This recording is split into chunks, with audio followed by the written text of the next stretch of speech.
Fatma Mbodj se rapproche, s'il vous plaît.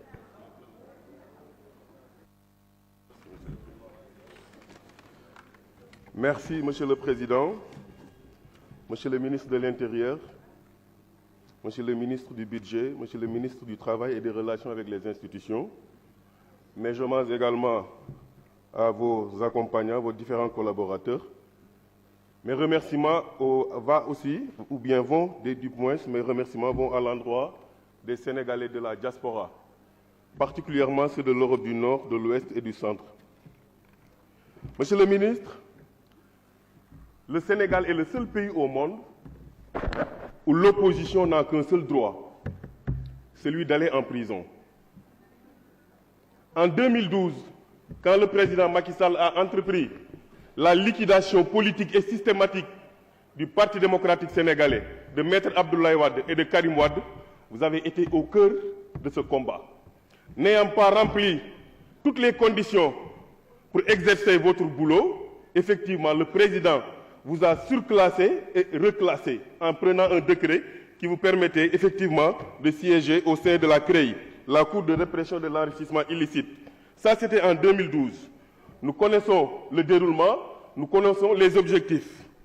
Quelques années plus tard, c'est au tour de Khalifa Sall, le maire de Dakar, qui avait brillamment gagné la ville de Dakar et qui constituait une menace pour vous.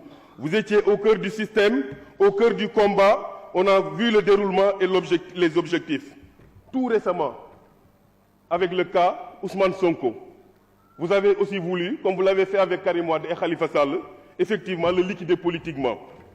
Nous ne pouvons pas être dans un pays où avoir des ambitions constitue un crime. Ça, c'est impossible. Il faut que les Sénégalais le sachent. Macky Sall a été élu de manière démocratique. Il n'y a jamais eu de problème. Quand il voulait marcher en 2011-2012, il le faisait. Il a fait le tour du Sénégal avec la protection de la police sénégalaise. Abdoulaye Wade lui avait déroulé le tapis rouge parce qu'Abdoulaye Wade, c'est un démocrate. Mais j'ai dit que nous ne pouvons pas être dans un pays où, effectivement, quand on parle de troisième candidature impossible, c'est la prison. Quand on parle de troisième candidature impossible, on est terroriste. Vous êtes en train, et je pense que ça, monsieur le ministre de l'économie le sait, vous êtes en train de détruire même l'économie de ce pays parce qu'aucun investisseur sérieux n'investit maintenant au Sénégal, mais aucun touriste, même le tourisme souffre de votre posture. Je pense que ça, il faut le changer. Nous sommes dans un pays démocratique.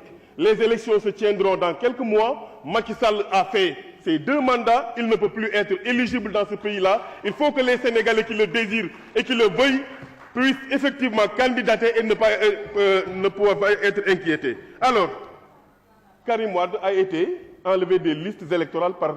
Ils sont là, hein? C'est votre cabinet, ils sont là. Mais maintenant, dites-nous, devant la représentation nationale, à quand le retour de Karim Wade et à quand vous allez lui rendre le droit que vous lui avez arraché, c'est-à-dire le remettre lui remettre d'abord sa carte nationale, sa carte d'électeur et l'intégrer dans le fichier électoral. Maintenant, je vais parler de la diaspora. Nous avons des problèmes, nous, à la diaspora. Je rends un hommage quand même, aux fonctionnaires de l'État qui travaillent dans les consulats. Ils sont braves. Franchement, ils se donnent corps et âme pour remplir leur mission. Mais les conditions ne sont pas là.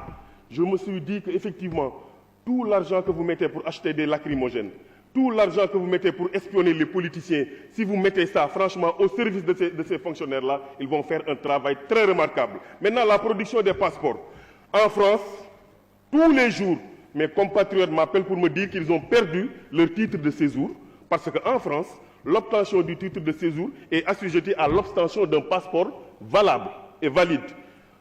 Tu vas au consulat du Sénégal à Paris, on te donne un rendez-vous pratiquement ça peut durer jusqu'à plus de 6 mois. Parce qu'effectivement, le personnel ne peut pas faire le travail. Et nous connaissons tous effectivement que le personnel politique que le consulat a recruté ne peut pas faire ce travail-là. Il faut qu'on trouve des solutions par rapport à ça. L'insécurité. Il faudrait aussi qu'on donne à la police nationale les moyens de faire son travail. Les policiers sont fatigués, qu'ils vous le disent ou pas, ils sont fatigués. Ils sont dans les marches de l'opposition. Malheureusement, c'est triste parce que vous ne devrez pas mettre des Sénégalais contre d'autres Sénégalais. Vous le faites pour une candidature qui est impossible, illégale et constitutionnellement impossible. De toute façon, ça, le peuple sénégalais va le régler. Donnez les moyens qu'il faut aux policiers. Maintenant, Merci, chers collègues. La parole à Fatma Mbodj. Roqi Ndiaye se prépare.